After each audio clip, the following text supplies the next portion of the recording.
tal? Buenas noches, queridos hermanos y amigos que nos sintonizan una vez más por medio de las redes sociales. Damos gracias a Dios porque otro miércoles podemos estar listos para estudiar la palabra del Señor y para seguir comunicándonos juntos, también alabándole a Él juntos, y les exhortamos a que abran sus bocas, no se queden callados y canten acerca de las grandes cosas que ha hecho el Señor. Por eso dice este canto: mira lo que hace el Señor y cuán grande es su amor. Así que inclinemos nuestros rostros y vamos a prepararnos para el estudio de esta noche. Padre que estás en el cielo, te damos gracias, Dios, por las obras maravillosas y grandes que haces, Señor, en la vida de cada uno de nosotros, Señor. Desde cuidarnos, Señor, de cosas que ni siquiera nos damos cuenta, Señor, hasta la obra maravillosa que has hecho al darnos salvación, Señor, al mostrarnos tu amor y tu gracia, Señor, y al darnos también el privilegio de poder abrir nuestras bocas para alabarte, para exaltarte, Señor, y para seguir también meditando en ti. Así que te pedimos que hables a nuestros corazones y que esta noche pueda ser de bendición para cada uno de nosotros. Te lo pedimos en el nombre de tu Hijo Jesús. Amén. Alabemos al Señor y digámosle, Él es nuestro héroe que venció la tumba, que libera al cautivo y que ha roto las cadenas. Amén.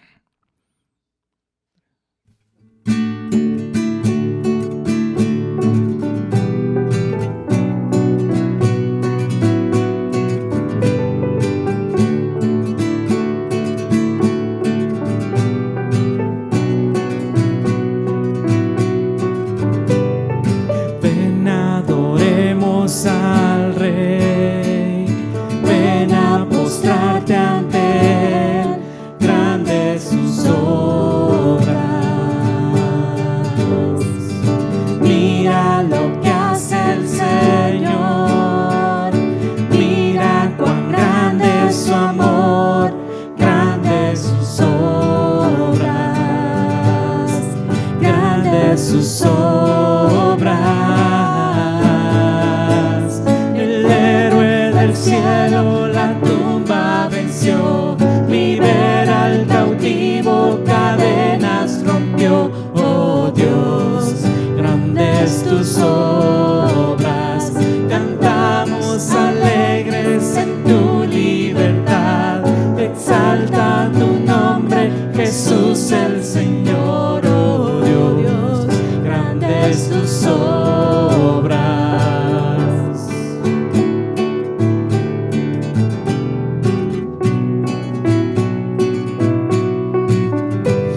Las pruebas tú has sido fiel, tú serás hoy y por siempre fiel, grandes tus obras. Yo sé que lo harás otra vez, tus promesas permanecerán, grandes tus obras. Sí, Señor, grandes tus obras. El héroe del cielo la tumba venció, libera al cautivo, cadenas rompió. Oh Dios, grandes tus obras, cantamos alegres en tu libertad, exalta su nombre, Jesús el Señor. Oh Dios, grandes tus obras. Vamos a decir todos: soberano Dios, poderoso Dios, nunca cambiarás. Soberano Dios, aleluya, poderoso Dios, aleluya, nunca cambiarás, aleluya. Soberano Dios, aleluya, poderoso Dios, aleluya, nunca cambiarás, aleluya. Dile una vez más: soberano Dios. Soberano Dios, aleluya,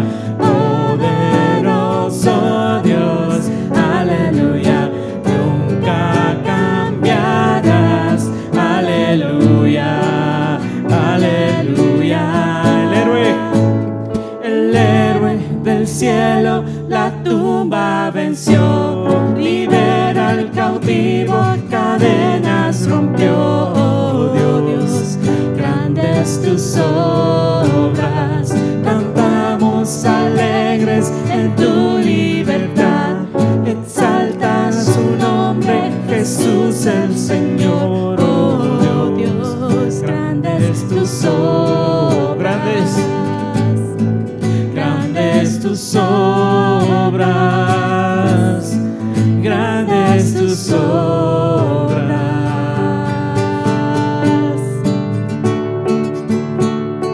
Gracias, Señor, porque grandes tus obras, Padre,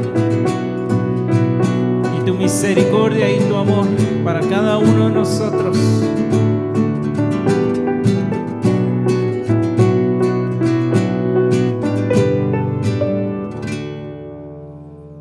Te alabamos, Señor, te exaltamos.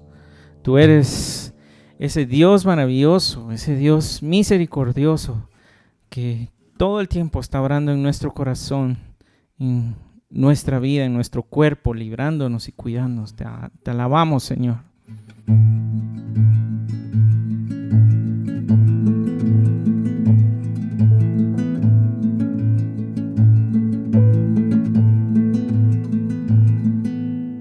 Como un río tu gracia fluye en mi ser.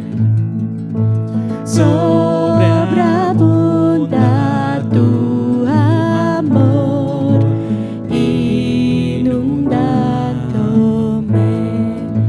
Gracias, Cristo.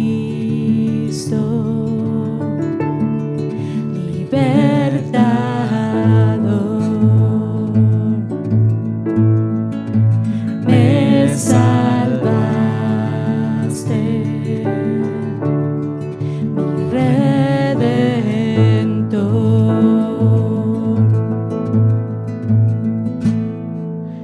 Toma, Dios, mi vida, vasija de tu amor.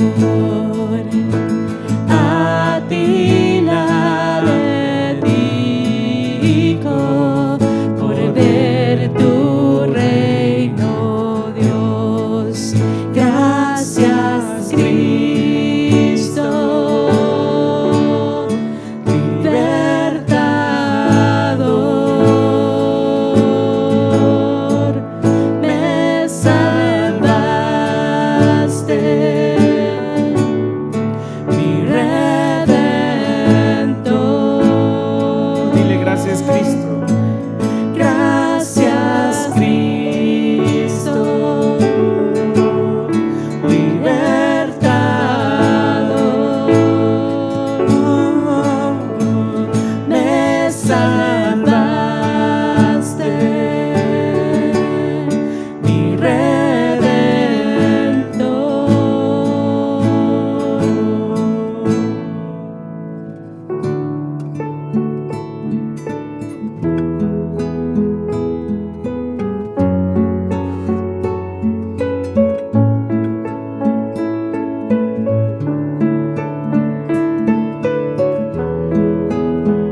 Dios, por darnos vida, porque en ti, Señor, hemos encontrado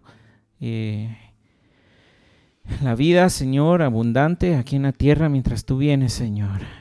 Gracias porque en ti encontramos el gozo, en ti encontramos la paz y en ti encontramos, Señor, toda fuente de gracia y de bendiciones, Señor. Te rogamos por todos los que están desesperados, Señor, que no encuentran una salida, que no encuentran una solución. Que tú, Señor, llegues por medio, Señor, de cualquier medio, Señor, y tú les hagas saber que en ti hay libertad, Señor, en ti hay salvación, en ti hay redención y en ti hay esperanza, Señor. Te alabamos y te glorificamos en el nombre de tu Hijo Jesús. Amén. Bueno, buenas noches a todos. Es una bendición otra vez conectarnos a través de este medio. Es un regalo de Dios el poder tener la oportunidad de abrir la Biblia y estudiarla juntos, aunque sea a través de la tecnología. Quisiéramos tanto que pudiéramos hacerlo juntos en un solo lugar, pero confiamos en el Señor que ya ese momento llegará pronto. Mientras tanto, queremos ser sabios, prudentes y también confiados en el Señor, no por temor, sino en sabiduría. Es que queremos actuar y obrar. Recordarles un par de cosas rápidamente. El próximo domingo es el primer domingo del mes y por lo tanto tomamos la cena del Señor juntos. Entonces, animarles y recordarles a que tengan listos los elementos el domingo a las 9:30 de la mañana, cuando empecemos nuestro estudio bíblico juntos y nos conectemos, podamos tomar la cena juntos, aunque cada uno en su casa, pero al mismo tiempo. Y también recordarles que ahorita estamos en el periodo de vacaciones para el Instituto Bíblico. Es el tiempo entre los 2 semestres en el año y eso pues nos lleva a recordarles a ustedes que las inscripciones están abiertas para el próximo semestre. Nosotros vamos con todas las ganas, con todos los deseos para empezar el próximo semestre en este proceso de discipularnos en la palabra de Dios, de estudiar, de prepararnos para servir al Señor. Entonces, tal vez alguno de ustedes ha estado orando por eso y ha estado considerando la idea de involucrarse en el instituto. Por favor, comuníquense con nosotros, déjenos saber. Y también les animamos a que pongan ahí abajito sus comentarios, sus saludos. Nos animan muchísimo, nos animamos mutuamente cuando nos podemos leer unos a otros. Entonces, capítulo 3, Primero de Reyes. Ahí es donde vamos a continuar. Entonces, oremos. Señor, te damos gracias por este tiempo de estudio bíblico. Gracias por la bendición tan grande de tener tu palabra en nuestras manos. Tú, Señor, has mostrado tu soberanía, tu majestad al permitirnos que tu palabra llegue hasta nosotros. 2000 años después tenemos en nuestras manos acceso a lo que tú has revelado, a tu sabiduría para nosotros y estamos tan agradecidos con eso, Señor. Danos, por favor, más de tu conocimiento, de quién eres y lo que has hecho por nosotros, para que nosotros también podamos así ponerlo en práctica y reflejar tu carácter. Te lo pedimos en el nombre de Jesús. Amén. Amén. Capítulo 3 de Primero de Reyes. ¿Recuerdan ustedes el capítulo anterior? El enfoque central de ese capítulo fue a mostrarnos cómo se confirmó el reinado de Salomón. Después de las últimas indicaciones que David le da a Salomón, toma ciertas decisiones que ayudan a que su reinado se confirme. ¿Y por qué eso es importante? Porque recordemos, ya antes de él, un par de sus hermanos habían querido asumir el reino. Absalón, Adonías, y estos dos medio hermanos de Salomón tenían un perfil un poco más monárquico, es decir, ellos tal vez representaban de una manera más clara la imagen de un rey, hombres que habían mostrado su liderazgo, habían logrado conseguir personas que les siguieran, soldados, hombres importantes de la sociedad. Entonces su perfil era un poco más digamos, de acuerdo a lo que uno puede esperar de un rey. Salomón, por su lado, es un hombre un poco más tranquilo. Se le conoce como un rey de tiempos de paz. Entonces, es decir, no es un hombre que tiene unas características o cosas que lo muestren como un hombre militar o algo así. no es un hombre de alianzas hasta ahora entre el pueblo. Y entonces eso podría mostrarlo a él como un hombre que no tiene ese mismo perfil. Y por eso ha sido tan importante poder confirmar el reino. Entonces el capítulo 3 inicia en el versículo 1 con una decisión más que Salomón toma para seguir confirmando su reino. Pero tal vez esta decisión que vemos en ese versículo no es la más sabia. Y vamos a ver que esta decisión que aparece aquí va a traer tristes consecuencias. Cuando lleguemos al capítulo 11 vamos a ver cómo la consecuencia de esta decisión termina afectando a Salomón. Entonces leamos, dice así: Salomón hizo parentesco con Faraón, rey de Egipto, pues tomó la hija de Faraón y la trajo a la ciudad de David, entre tanto que acababa de edificar su casa y la casa de Jehová y los muros de Jerusalén alrededor. Entonces, como les decía, esta fue una decisión que Salomón toma para seguir confirmando su reino. ¿Qué es lo que él hace? Bueno, algo que era muy común en aquella época.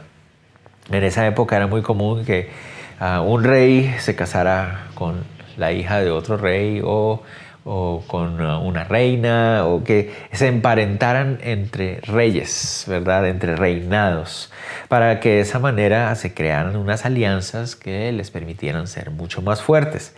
Aquí, ¿dónde está el error? Bueno, para empezar, Salomón se casa con una mujer que no es de Israel, es decir, que no guarda su misma fe. Eso para empezar, que ya por sí está mal. Y dos, para el texto, la frase dice: Salomón hizo parentesco. Esa traducción más correcta sería: Salomón se hizo yerno de Faraón, rey de Egipto. ¿Y por qué eso es importante? Porque al Salomón casarse con la hija del Faraón, la frase se hizo yerno significa que vino a estar bajo influencia de Faraón. ¿Por qué buscó esto Salomón como algo para confirmar su reino? Bueno, en ese momento Egipto era una de las potencias mundiales más grandes, tal vez la más fuerte en ese momento por su gran ejército. Egipto siempre estuvo interesado en toda la historia bíblica, aunque tal vez su nombre no aparezca en la mayoría de textos de la historia. Cada vez que veamos conflictos y guerras en la zona de Israel, Egipto estaba poniendo mucha atención, porque a Egipto le interesaba mucho el control de la zona de Israel, gracias por las carreteras internacionales que atravesaban a Israel. Entonces Egipto siempre está muy involucrado, él está muy interesado en ver cómo funciona el control y la influencia sobre Israel para poder controlar los caminos, las carreteras, en términos comerciales y militares. Entonces, tener a Egipto como aliado le garantizaba a Israel una capacidad de defensa frente a las amenazas de los pueblos del norte, como los asirios, que constantemente van a estar oprimiendo o trayendo oposición a Israel. Entonces, básicamente lo que estamos viendo aquí es que Salomón, viendo los beneficios políticos y militares de la alianza con Egipto, decide casarse con la hija del faraón para contar con la defensa de Egipto sobre él.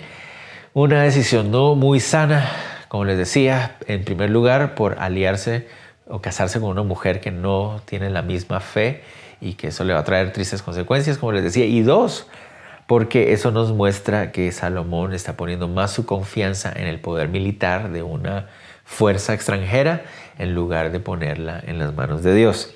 Y eso también es una gran enseñanza para nosotros.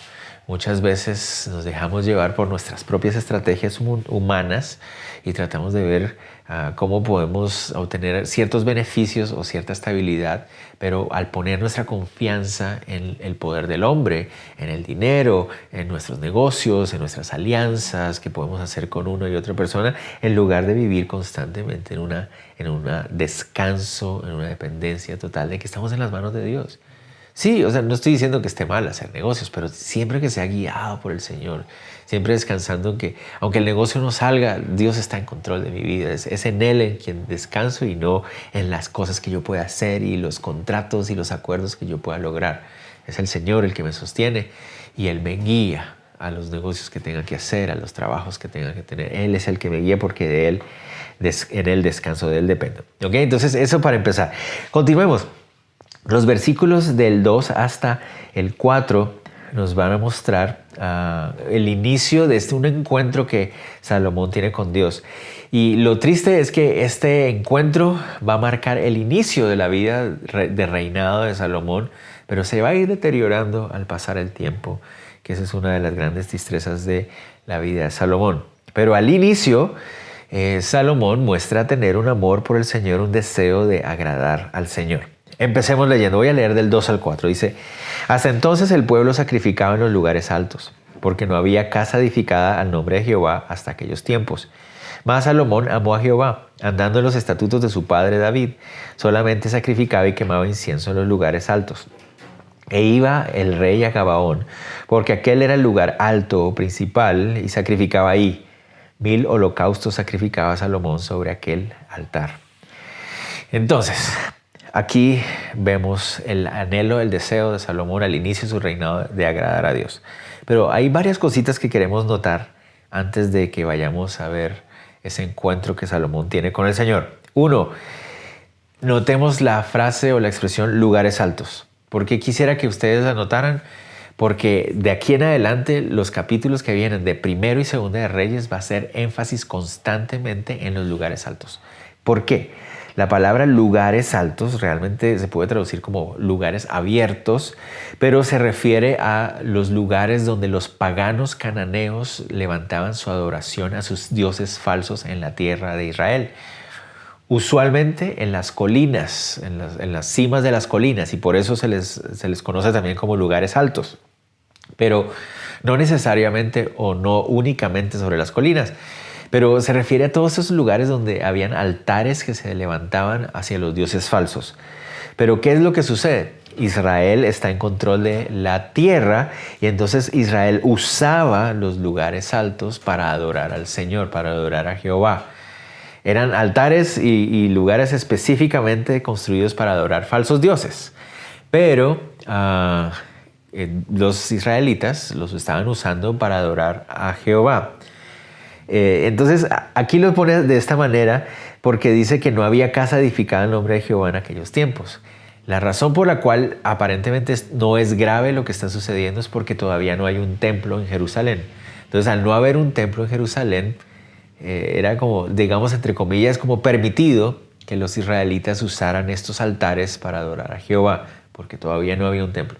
Algunos de ustedes podrían preguntarse también, bueno, ¿y el tabernáculo?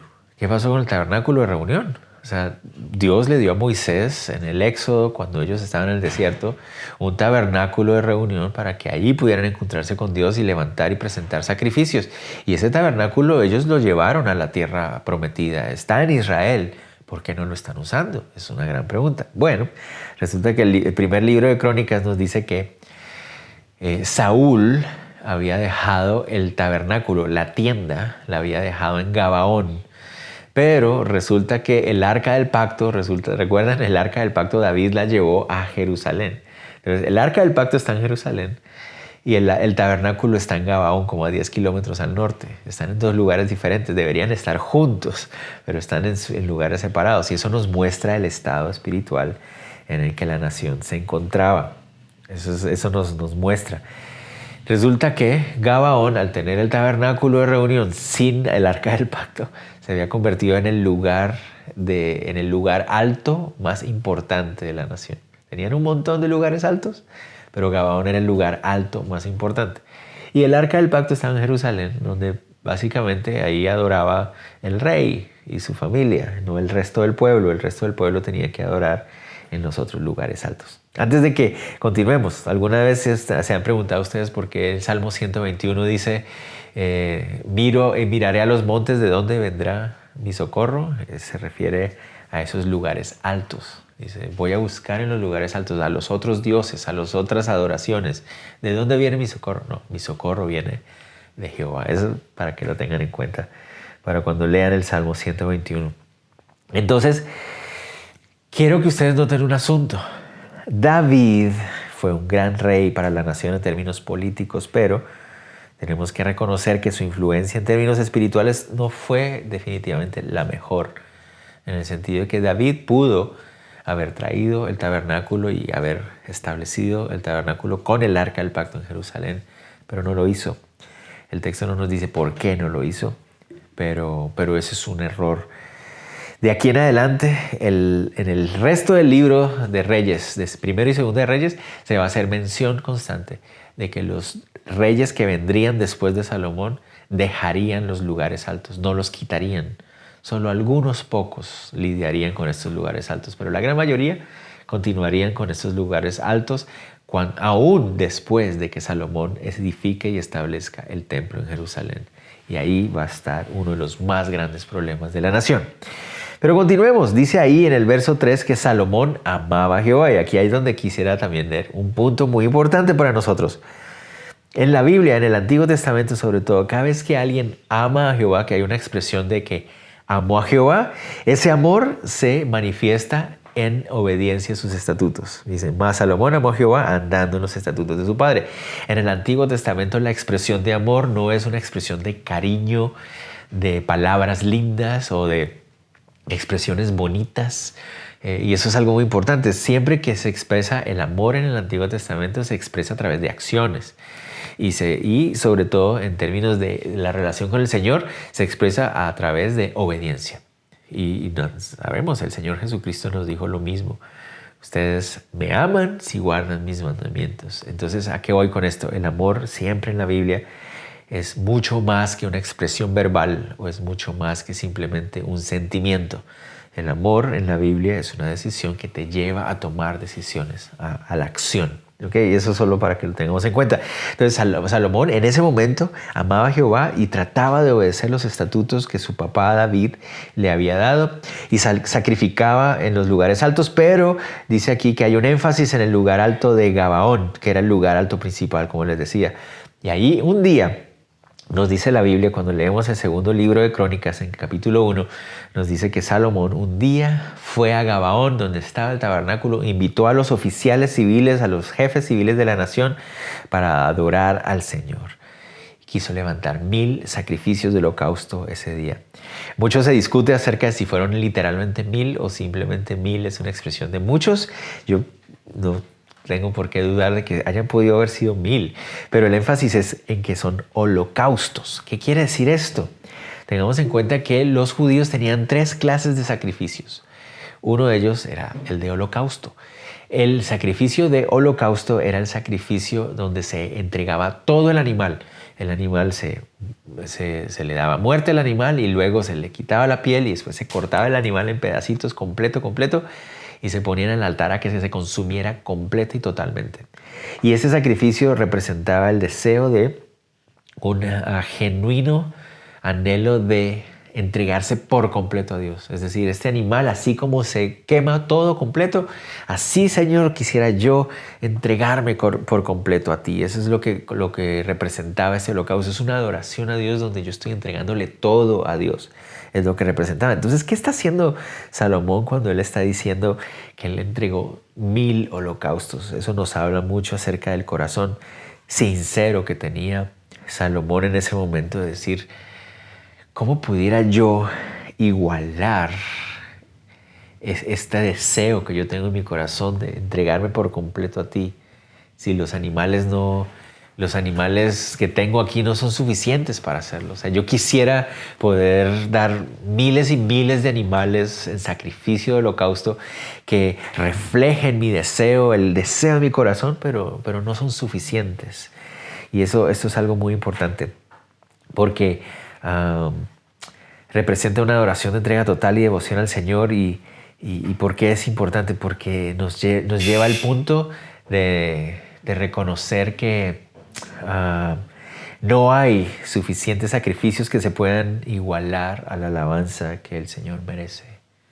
O sea, aunque cantáramos 80,000 canciones, nunca podríamos realmente equipararlo a la adoración musical que Él merece. Aunque pasáramos 20 millones de horas orando, eso no equivale al compañerismo que Él quisiera tener con nosotros, o que nosotros necesitamos tener con Él. Si sacrificáramos 20,000 animales, nunca podríamos equipararlo al sacrificio de Cristo. Es decir, nunca nuestros esfuerzos van a poder ser suficientes. Por eso Él lo hizo por nosotros. Por eso Cristo Jesús se entregó como sacrificio completo. Su entrega completa es lo único que satisface el deseo de justicia de Dios, de reconciliación de Dios y nuestra necesidad de reconciliación. Es lo único, es solo el sacrificio de Jesús. Por eso nos llama mucho la atención este punto. Nuestro corazón quisiera poder agradecer y satisfacer, llevándonos a depender humildemente en lo que Cristo hizo por nosotros. Es lo único que nos puede dar esa satisfacción. Entonces Salomón ahí tenía un deseo genuino. Pero continuemos. En medio de este deseo genuino que tenía Salomón y por lo cual lleva estos sacrificios, miren lo que sucede. Versículos del 5 al 9. Y se le apareció Jehová a Salomón en Gabaón una noche en sueños y le dijo Dios, pide lo que quieras que yo te dé. Y Salomón dijo, tú hiciste gran misericordia a tu siervo David, mi padre, porque él anduvo delante de ti en verdad, en justicia y con rectitud de corazón para contigo. Y tú le has reservado esta tu gran misericordia en la que le diste hijo que se sentase en su trono, como sucede en este día. Ahora pues, Jehová Dios mío, tú me has puesto a mí, tu siervo, por rey en lugar de David, mi padre. Y yo soy joven y no sé cómo entrar ni salir. Y tu siervo está en medio de tu pueblo, al cual tú escogiste, un pueblo grande que no se puede contar ni enumerar por su multitud. Da pues a tu siervo corazón entendido para juzgar a tu pueblo y para discernir entre lo bueno y lo malo, porque ¿quién podrá gobernar tu pueblo tan grande? Ok, entonces, ¿qué pasó? Salomón está adorando al Señor, levanta todos estos sacrificios y invita a los jefes civiles de la nación para adorar al Señor. Y ahí en Gabaón, en una noche, mientras él está descansando, tiene un sueño. Y en ese sueño es Dios mismo el que se manifiesta a él y le dice algo increíble. O sea, se imaginan que Dios apareciera y nos dijera, mira, ¿qué es lo que tú quisieras pedir? Pide lo que tú quieras que yo te dé. O sea, ¿qué es lo que tú quisieras? ¿Imaginan ustedes escuchar eso? Y yo me ponía a pensar, ¿qué le diría yo al Señor si Él me dijera eso? Que pídeme lo que tú quieras que te dé. ¿Qué le pediría yo al Señor? Una pregunta muy interesante. Bueno, veamos qué dice Salomón. Salomón inicia reconociendo la forma en que Dios ha sido bueno con su padre. Noten ustedes que dice, tú hiciste gran misericordia en el verso 6 a mi siervo David. Esa palabra o esa expresión, gran misericordia, podría traducirse como, has tenido un amor constante para David. Entonces, Salomón reconoce la forma en que el Señor tuvo una relación con David y le reconoce como una relación de amor entre los dos, de un amor entre Dios y su hijo, su siervo. Eso a Salomón lo ha impactado. Salomón recuerda la relación que tiene o tenía David con Dios. Y aquí quiero que vayamos viendo algo interesante acerca de la petición que hace Salomón. Aunque Salomón está impactado por la relación que tenían Dios y David, vamos a ver qué petición hace. Pero algo muy bueno de Salomón es que él reconoce con humildad su inexperiencia. Continúa diciendo, tú tuviste misericordia con David y le estableciste a uno de sus hijos como rey, él mismo, ¿verdad? Pero entonces miren lo que él dice, yo soy joven y no sé cómo entrar ni salir, verso 7. La palabra joven que aparece ahí literalmente se refería a un muchacho joven, pero hacía énfasis más que todo en la inexperiencia y también en el hecho de que era solamente un siervo. De hecho, la palabra se usaba para los siervos que trabajaban en la casa del rey. Entonces él está diciendo, yo soy solamente un siervo, un muchacho joven que no sé mucho. Para Salomón, para esa época, es muy probable que tuviera aproximadamente unos 40, 41 años. Eso significaba que, aunque estaba joven, como yo,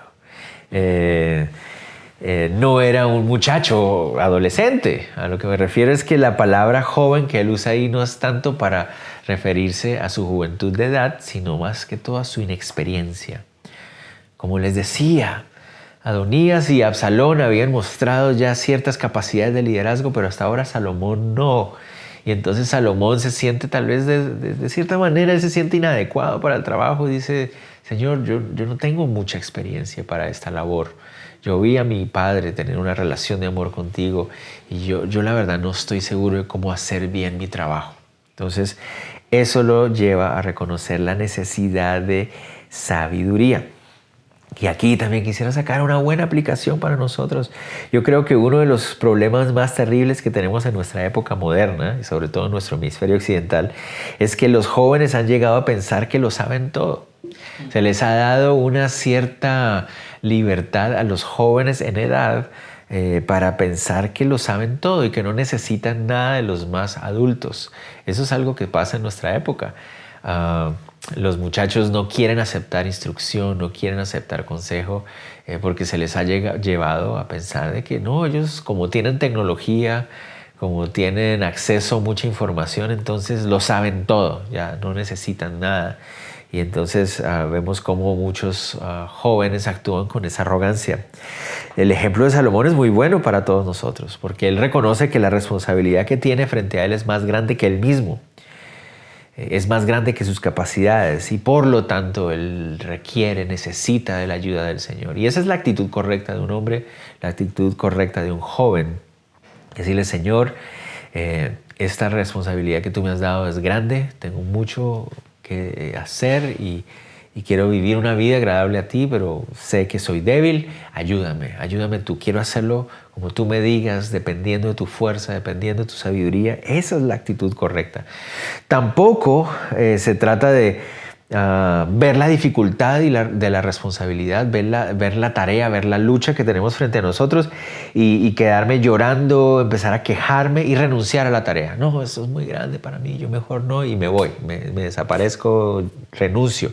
Como si eso significara que igual no voy a tener que dar cuentas. Claro, voy a tener que dar cuentas, siempre. Siempre voy a tener que dar cuentas. Así renuncio o no renuncio, voy a tener que dar cuentas. Entonces lo mejor que puedo hacer es reconocer esa responsabilidad que tengo, ver que en mi capacidad no soy capaz, pero que Dios está dispuesto a darme todo lo que necesito, a llenarme de todo lo que necesito. ¿Por qué? Porque envió a su Hijo Jesús para que eso fuera así. Entonces Salomón nos enseña que ante la dificultad de la tarea encomendada por Dios, lo que necesitamos es depender con humildad de la sabiduría que el Señor nos da para llevarla a cabo. No sé si ustedes recuerdan, Jeremías también mostró esa clase de actitud cuando el Señor lo llamó. En Jeremías 1 dice que Jeremías respondió, Señor, date cuenta que no sé qué hablar, no soy más que un muchacho. Pero el Señor le dijo, no digas que eres solo un muchacho, porque harás todo lo que yo te mandé hacer y dirás todo lo que yo te ordene decir. No temas delante de nadie, yo estoy contigo y te pondré a salvo. Entonces ese es el mensaje que encontramos aquí para los jóvenes y para los hombres en general, y obviamente mujeres también, pues, pero me refiero a aquellos que, sobre todo aplicándolo al caso de Salomón, que tenemos una responsabilidad frente a nosotros y decir, Señor, yo no soy capaz, pero solo si tú me ayudas. Si yo dependo de tu sabiduría, de tus fuerzas, sé que lo puedo hacer. Ayúdame. También entonces eso nos muestra por qué la sabiduría es el tema principal de uno de los libros más famosos de Salomón, el libro de los Proverbios. Para Salomón, el poder saber cómo actuar era tan importante. Reconocemos que sabiduría aquí no se refiere al tener mucho conocimiento. Aquí se refiere a la idea de cómo aplicar ese conocimiento. Entonces no se trata de saber mucho, sino de saber cómo usarlo, de cómo usar el conocimiento que tienes. Entonces ese fue el pedido de Salomón. Pero continuemos, porque les había dicho que hay algo acerca de la petición de Salomón que lo deja a uno intranquilo, aunque es una muy buena petición. O sea, el mismo Señor nos dice aquí en el verso 10 que a él le agradó mucho la petición. ¿Por qué? Porque la petición de Salomón no está enfocado en lo material ni en el beneficio personal de Salomón, sino en su carácter. Y eso siempre que yo haga una petición al Señor acerca de mi carácter, eso va a ser bueno, siempre va a ser bueno.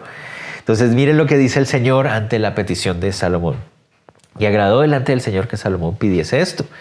Y le dijo Dios, porque has demandado esto y no pediste para ti muchos días, ni pediste para ti riquezas, ni pediste la vida de tus enemigos, sino que demandaste para ti inteligencia para oír juicio, he aquí lo he hecho conforme a tus palabras. He aquí que te he dado corazón sabio y entendido, tanto que no ha habido antes de ti otro como tú, ni después de ti se levantará otro como tú. Y aún también te he dado las cosas que no pediste, riquezas y gloria, de tal manera que entre los reyes ninguno haya como tú en todos tus días. Y si anduvieres en mis caminos, guardando mis estatutos y mis mandamientos, como anduvo David, tu padre, yo alargaré tus días. Al Señor le agradó. Una vez más, ¿por qué le agradó al Señor la petición de Salomón? Porque está enfocado en su carácter, su corazón. ¿Se acuerdan cuando decíamos, qué le pediría yo al Señor si Él me dijera lo mismo que le dijo a Salomón? Tristemente tengo que reconocer que vienen luchas en mi mente de decir, bueno, yo tal vez pediría esto, pediría esto, pediría esto. Pero ¿cuántas de esas cosas que tengo en mi lista de peticiones para el Señor están enfocadas en mi carácter? En crecer, en madurar, en ser más como Él, en poder amar a los demás. Y tristemente nos encontramos que muchas de las peticiones que hacemos están más enfocadas en qué beneficio personal puedo encontrar yo, pensando que esta petición aquí, o ofrecimiento de Dios para Salomón aquí es como el ofrecimiento del mago de la lámpara de Aladín o algo así, que está aquí para darme mis deseos. Tristemente podemos llegar a pensar que ese ofrecimiento es algo como esto, donde Dios quiere darme todo lo que yo quiero. Triste. ¿Qué pediríamos? Bueno, debemos enfocarnos en el carácter. El carácter, que el Señor nos ayude a madurar, a fortalecer, a edificar nuestro carácter para ser más como Él. Ese debería ser el enfoque de nuestras peticiones al Señor. De hecho, aunque tal vez no vamos a escuchar estas palabras algún día que Dios nos diga, pídeme lo que tú quieres que te dé, sabemos que la Biblia nos dice, el Señor Jesús abrió las puertas para que podamos entrar confiadamente del trono de la gracia, y una y otra vez nos dice, todo lo que pidáis en mi nombre, el Señor lo hará. Él nos lo dice constantemente. Entonces, cuando nos ponemos a pensar, cuando estamos en Cristo, sí tenemos esa puerta abierta para pedir al Señor. Y entonces continuamos con esa pregunta, ¿qué le estamos pidiendo al Señor? ¿Qué es lo que estamos pidiendo? Dios dice que Él se agradó en su corazón. Esto fue algo que le produjo mucho agrado al corazón de Dios, porque dice, tú no pediste lo que un rey cualquiera pediría. Tú no pediste bienes, tú no pediste largura de días, tú no pediste que te ayudara a que tu trabajo fuera más fácil venciendo a tus enemigos. No pediste nada de estas cosas. Pediste inteligencia, sabiduría, prudencia, discernimiento. Y eso es muy importante. Muchas veces en los equipos que se forman en el servicio de la iglesia, a veces nos enfocamos mucho más en el talento. Yo quisiera que la persona que sirva en la iglesia sepa hacer esto, sepa hacer esto, sepa hacer esto, haga lo otro. Y es bueno, pues qué bendición cuando están esos talentos ahí, pero deberíamos estar más enfocados en que las personas que están en el servicio de la iglesia, en el equipo de la iglesia, sean personas de carácter, con discernimiento, con sabiduría, con inteligencia espiritual. Eso es mucho más importante que alguien que tiene mucho talento para hacer muchas cosas. Cuando se unen las dos cosas, gloria a Dios, es lo más lindo todavía, ¿verdad? Pero que nos demos mucha más importancia al carácter. Eso es lo que le agradó a Dios. Lo que le agradó a Dios es que Salomón está enfocado en que quería tener sabiduría, quería tener la prudencia del Espíritu Santo en su vida. Y el Señor dice, está bien, voy a darte la sabiduría que pides, pero además de eso, voy a darte también riquezas y una buena reputación con los pueblos alrededor, de manera que no haya un rey como tú en la historia de la nación de Israel. Y así fue. El Señor entonces le hizo esa promesa y le cumplió su petición. Pero noten que en el versículo 14 le dice, si anduvieres en mis caminos, guardando mis estatutos y mis mandamientos, como anduvo David tu padre, yo alargaré tus días. ¿Qué significa esa expresión, alargaré tus días? Bueno, en esa época eso indicaría, te daré una descendencia larga. Y para un rey significaba que su descendencia estaría en el reino por muchos años. Su nombre permanecería en el reino por muchos años. Pero sabemos nosotros que Salomón no va a ser fiel a los mandamientos del Señor. Y por esa triste razón, el reino se va a dividir con el hijo de Salomón. Cuando Salomón muere y su hijo tome el reino, se va a dividir el reino. Y eso va a ser como una muestra de que Salomón no guardó con fidelidad los mandamientos del Señor hasta el final. Y aquí es donde yo quiero volver otra vez a la petición de Salomón. ¿Será que Salomón pudo haber hecho una mejor petición que esta? ¿Qué creen ustedes? Al Señor le agradó, al Señor le pareció una muy buena petición y hemos dicho, es una muy buena petición, lo es. Pero ¿será que habría una mejor petición? ¿Será que Salomón pudo haber pedido algo mucho mejor que eso? Yo creo que sí. ¿Saben por qué? Porque noten ustedes que el mismo Salomón reconoce que lo que más le impactó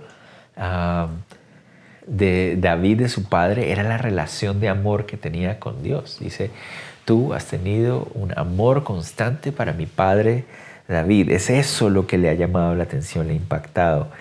Entonces, ¿no creen ustedes que tal vez lo que pudo haber pedido Salomón es, Señor, yo quisiera tener una relación, una comunión contigo como la que tuvo mi padre contigo? Es decir, en vez de tener la sabiduría para hacer el trabajo, tal vez él pudo haber dicho, Señor, yo quisiera tener una relación cercana contigo. Y al tener esa relación cercana con él, iba a también tener la sabiduría. No sé si me van a entender. De hecho, nosotros podemos ver las peticiones de Pablo en el Nuevo Testamento.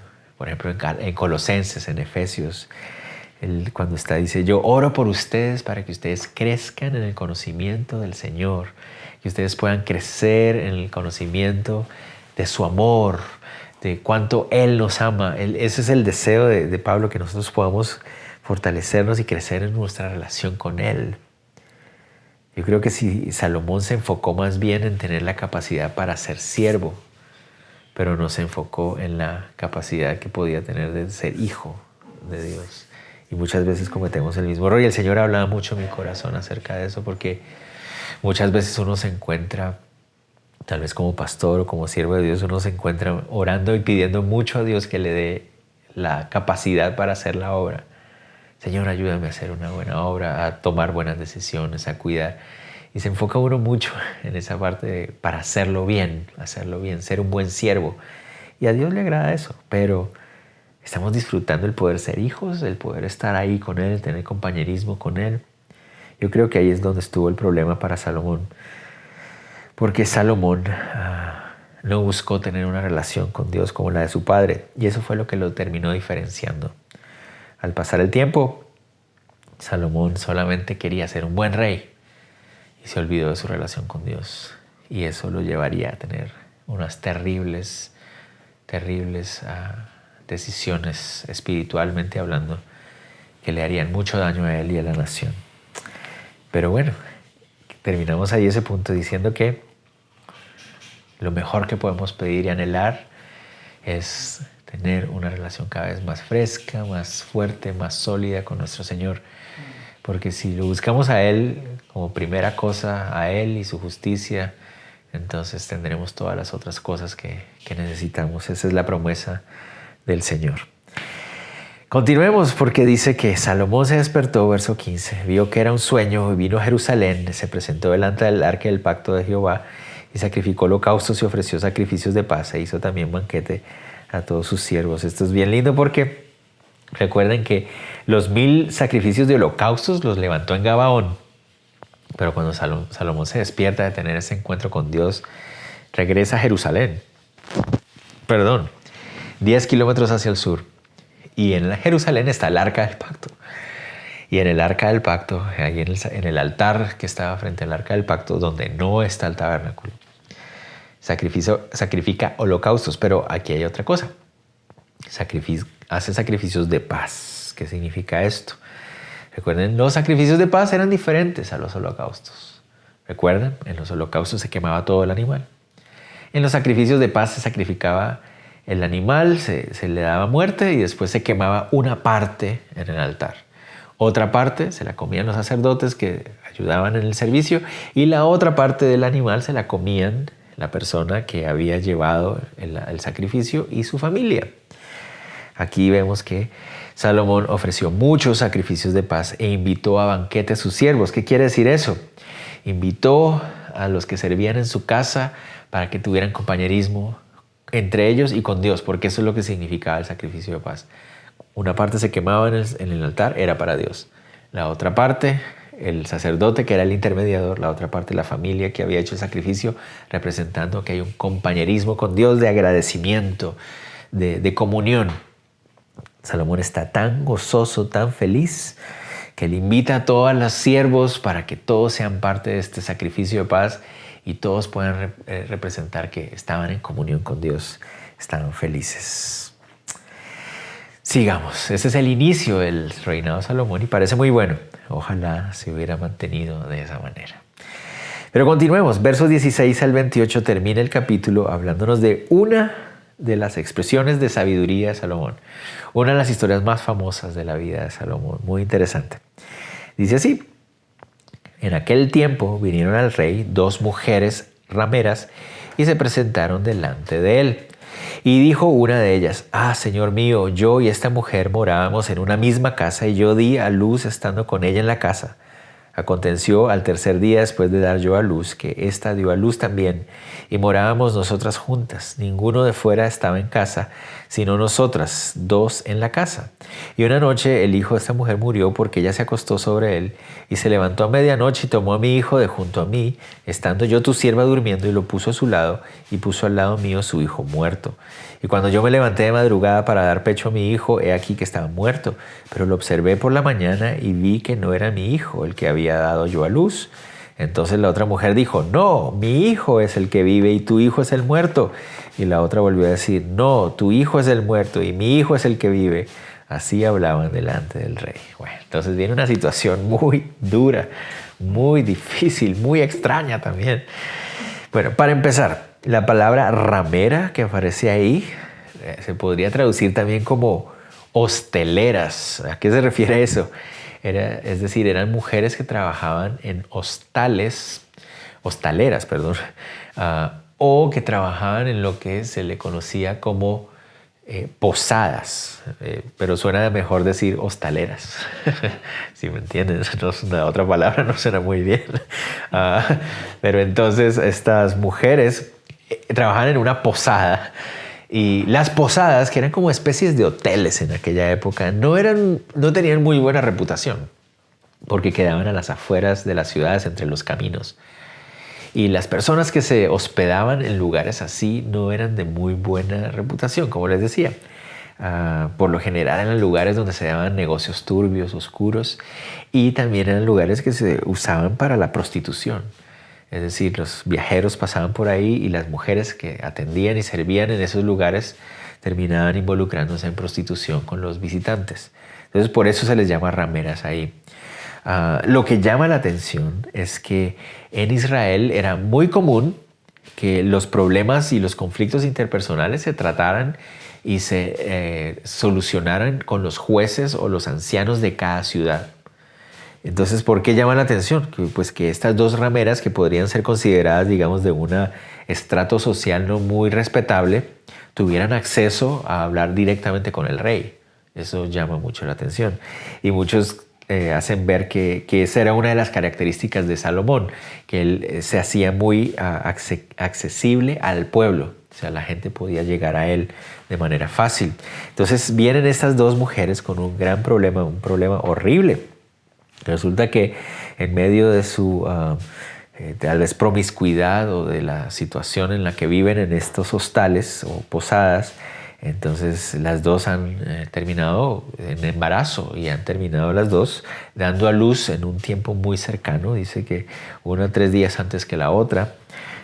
Sus hijos nacieron en las mismas épocas, en los mismos días, y una de ellas, al estar acostadas ahí en el lugar, tal vez al estar durmiendo no tuvo cuidado y aparentemente se recostó sobre su bebé sin darse cuenta, y su bebé se asfixió y falleció. Es una tragedia horrible.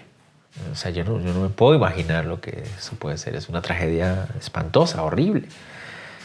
Pero lo que llama la atención es la dureza del corazón de esta mujer.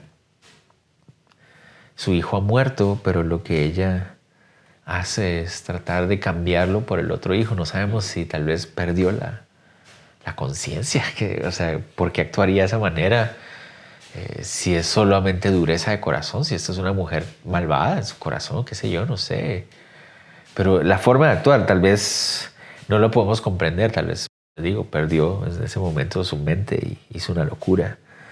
Pero se le ocurre en ese momento cambiar a los bebés y poner el bebé fallecido junto a la otra mujer. Hacen énfasis ellos ahí que no había nadie quedándose en la casa, es decir, que la casa es un hostal y no habían visitantes y no había nadie más que pudiera decir lo que realmente pasó. Era la palabra de una contra la de otra. No nos imaginemos, o sea, tiene que haber sido una escena bastante desgarradora donde las dos mujeres están llorando, una de ellas está desconsolada, la otra está acusándose, están gritando entre ellas. O sea, esta no es una situación fácil. Una vez más, a veces leemos la Biblia y la leemos como si fuera muy robótica, pero podemos imaginarnos a estas dos mujeres llorando, gritándose la una a la otra.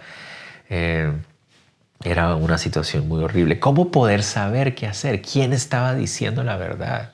¿Realmente había sido un accidente y donde una tenía que simplemente aceptar el dolor de lo que había sucedido, o había maldad en el asunto? Realmente había una mujer con la dureza de corazón para engañar a la otra y quitarle a su hijo. O sea, era horrible. ¿Qué decisión tomar? Muy difícil.